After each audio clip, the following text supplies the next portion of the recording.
अर्जुन ठिठक गया। आप भी ठिठकते हैं। गीता तब और अब। अध्याय 1 भाग 1। युद्ध के बीच सेनाएं आमने सामने खड़ी हैं। भाग्य आकार लेने वाला है और अर्जुन अपना धनुष नीचे कर देता है और उसी मौन क्षण में भगवद गीता का पहला पाठ शुरू होता है। क्रिया में नहीं बल्कि भ्रम में, मानवीय असमर्थता में। हम अक्सर इस हिस्से को नजरअंदाज कर देते हैं, सीधे ज्ञान की ओर भागते हैं, कृष्ण की महान शिक्षाओं की ओर। लेकिन गीता की शुरुआत टूटन से होती है। एक योद्धा हिल गया, एक पुरुष अटका हुआ, एक आत्मा उलझी हुई। तब अर्जुन मृत्यु से नहीं डर रहा था, वह उस कार्य को करने से डर रहा था जो गलत महसूस हो रहा था, भले ही वह उसका धर्म था। वह अपने ही रक्त से युद्ध करने की नैतिकता पर प्रश्न उठा रहा था। उसका हृदय एक बात कह रहा था, उसका कर्तव्य दूसरी, और उसका मन दोनों के बीच फंसा हुआ जड़ हो गया। अब आप किसी मीटिंग में हैं, किसी दोराहे पर हैं, किसी ऐसी बातचीत में हैं जो साहसिक कदम मांगती है। आपकी अंतःकरण एक रास्ता सुझाती है, आपकी तर्क शक्ति दूसरा, लेकिन आपका मन सैकड़ों परिणाम सोचने लगता है। अगर मैं गलत हुआ तो, अगर किसी को ठेस पहुंची, अगर मैं असफल हुआ तो। और अचानक आप कुछ कर नहीं पाते। आप टालते हैं, पीछे हटते हैं, क्षण निकल जाता है और पछतावा रह जाता है। सच कहें तो हम सब कभी ना कभी ठिठकते हैं। कभी ये जीवन का बड़ा फैसला होता है, कभी बस एक छोटा सा क्षण, लेकिन अंदर की खींचातानी उतनी ही सच्ची लगती है। जैसे अर्जुन ने पूछा था, सही क्या है? और जवाब के बजाय आती है भावनाओं की बाढ़, संशय, अपराध बोध, भय। ये कमजोरी नहीं है, ये इंसान होना है। गीता की शुरुआत आत्मविश्वास से नहीं होती, बल्कि ध्वस्त होने से होती है। और यही इसकी खूबसूरती है, क्योंकि हर परिवर्तन वहीं से शुरू होता है। शक्ति से नहीं, ठहराव से, ज्ञान से नहीं, प्रश्नों से।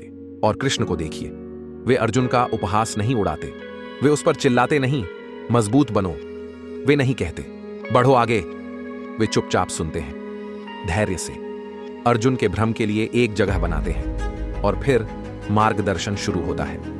तब अर्जुन का शरीर कांप उठा, आंखों से आंसू बह निकले, हथियार गिरा दिए और कहा, मैं युद्ध नहीं करूंगा। यह हार नहीं थी, यह भावनाओं का विस्फोट था। और उसी कच्चेपन में कुछ पवित्र जन्म लेता है। अब शायद आप भी ऐसे क्षण में रहे हों। एक नौकरी का प्रस्ताव जो सही नहीं लग रहा, एक रिश्ता जो साफ साफ सही या गलत नहीं, एक निर्णय जिसमें दोनों विकल्प अधूरे लगते हैं। आप सोचते हैं, रुकते हैं, अपने ही मन से परेशान हो जाते हैं, दूसरों से पूछते हैं, लेख पढ़ते हैं, ध्यान लगाते हैं, लेकिन स्पष्टता नहीं आती। स्वागत है आपकी अपनी गीता के अध्याय 1 में। यह आपके भीतर का युद्ध क्षेत्र है और यह कड़ी इस युद्ध को सुलझाने की नहीं है, यह इसे पहचानने की है। यह समझने की है कि सबसे मजबूत लोग भी टूटते हैं, सबसे प्रशिक्षित योद्धा भी निर्णयहीनता में हिल जाते हैं। केंद्र बिंदु, यह समाधान का अध्याय नहीं है, यह ठहराव का अध्याय है। भ्रम और स्पष्टता के बीच की जगह, वह पवित्र क्षण जब आप रुके हुए हैं, भावुक हैं और अनिश्चित हैं। यह क्यों महत्वपूर्ण है? क्योंकि दुनिया कहती है, तेज निर्णय लो, मजबूत दिखो, आगे बढ़ो। लेकिन गीता सिखाती है, रुको, होश में रुको, सोचो, अपने भ्रम को ईमानदारी से देखो, क्योंकि उसी ईमानदारी में परिवर्तन का बीज छिपा है। तो अगर आप हाल ही में अटके हुए हैं, अगर आपने अपने रास्ते पर प्रश्न उठाए हैं, अगर आप किसी निर्णय के किनारे पर रुके हुए हैं, तो ये जान लें, आप अर्जुन हैं और युद्ध क्षेत्र आपके भीतर है।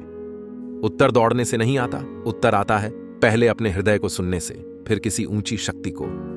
वह उच्च स्वर जैसे कृष्ण का आपको शर्मिंदा नहीं करता, वह मार्गदर्शन करता है।